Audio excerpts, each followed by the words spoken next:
You know, for as long as we've been around, there's been one question that echoes through everything, a mystery that touches every single one of us. So today, we're going to explore that very question, but maybe from an angle you haven't considered. Not through doctrine or science, but through the direct, personal accounts of the world's mystics. Let's dive into the heart of this mystery together. I mean, it's the ultimate unknown, isn't it? Is it just lights out, a new beginning, a final rest? This is the question that has kept people up at night for centuries. And the mystics, well, they offer an answer that might just change how you see, well, everything. So usually when we think about this, we have two main camps. On one side, you have religious dogma, right? Codified beliefs, set doctrines about what's supposed to happen. On the other, you have scientific materialism, which basically says when the brain shuts down, consciousness just ends. But there's a third path, one that isn't based on belief or theory, but on direct personal experience. And that's the mystical path. Let's start with the moment of death itself. For the mystic, this isn't some terrifying tragedy. It's actually the exact opposite. They see it as a moment of incredible release. This quote from the Sufi poet Rumi just nails it. It completely reframes the whole thing. It's not about becoming less, it's about becoming more. It shifts the whole experience from one of fear to one of fearless curiosity. And to explain this, mystics use these amazing metaphors. The body is a cage, and death is the moment the bird is finally set free. Or, our life is like a river, and death is just that moment it finally merges back into the vast ocean. What's really crucial here is the difference they see between the ego, our little personality that's terrified of its own end, and the soul, which knows, deep down, that it's just going home. Okay, so, after this great liberation from the body, what happens next? This is where a lot of mystical traditions talk about a kind of transitional phase, a period of purification, and a really profound confrontation with yourself. This is often called an intermediary state. It's not the final destination, but more of a space between worlds. You can think of it like a spiritual debriefing room, where the soul has to face the sum total of its life on Earth. Everything it was, everything it did, everything it thought. Probably the most detailed map of this place comes from the Tibetan Book of the Dead, which describes the bardo. So first, the soul encounters these brilliant, pure lights. Then, its own karma, all its mental habits and patterns, starts projecting outward as visions. They can be beautiful and peaceful, or they can be absolutely terrifying. But here's the secret. Liberation doesn't come from fighting the monsters. It comes from recognizing that the monsters and the angels are all just projections of your own mind. And what's amazing is, this idea pops up everywhere. Look at the parallels. Christian mystics talk about purgatory not as punishment, but as a refiner's fire to cleanse the soul. Islamic Sufism describes the barzakh, an in-between space where your life is weighed.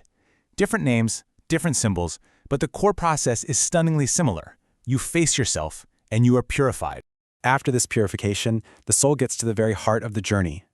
This is the climax you read about in nearly every mystical account, a direct encounter with this incredible, transcendent presence of pure light and unconditional love. It's here, in the presence of this light, that the life review is said to happen.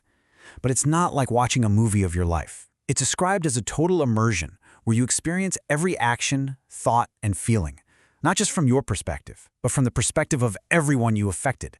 It is a moment of absolute, undeniable truth. Now this is a really important point, a huge departure from the classic image of a cosmic courtroom. The mystics are very clear. There is no angry judge sitting on a throne. Instead, you are bathed in this light of pure, non-judgmental love. And in that incredible presence, the soul sees itself with perfect clarity for the first time. It sees where it aligned with love and where it didn't. Any judgment comes from within. The soul itself does the assessment. And this quote from the Christian mystic Julian of Norwich just perfectly captures the feeling of it all.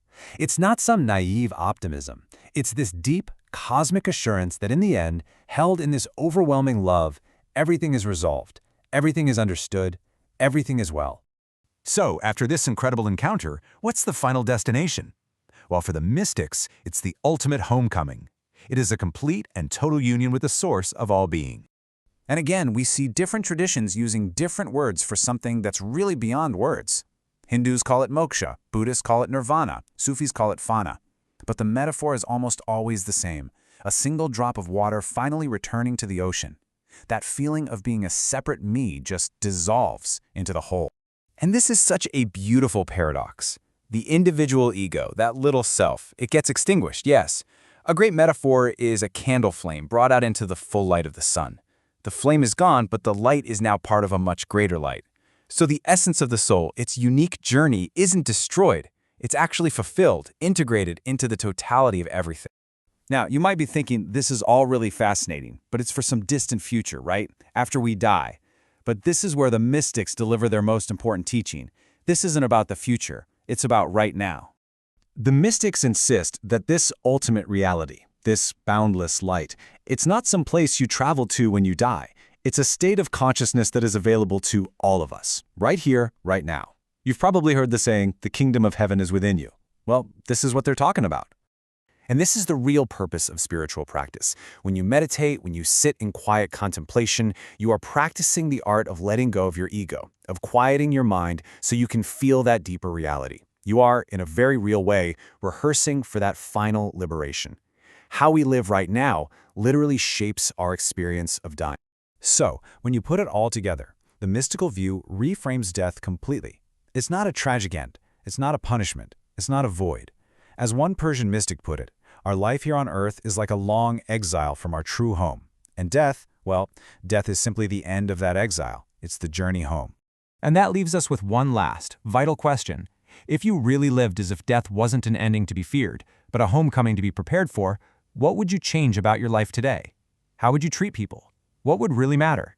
That's something worth thinking about.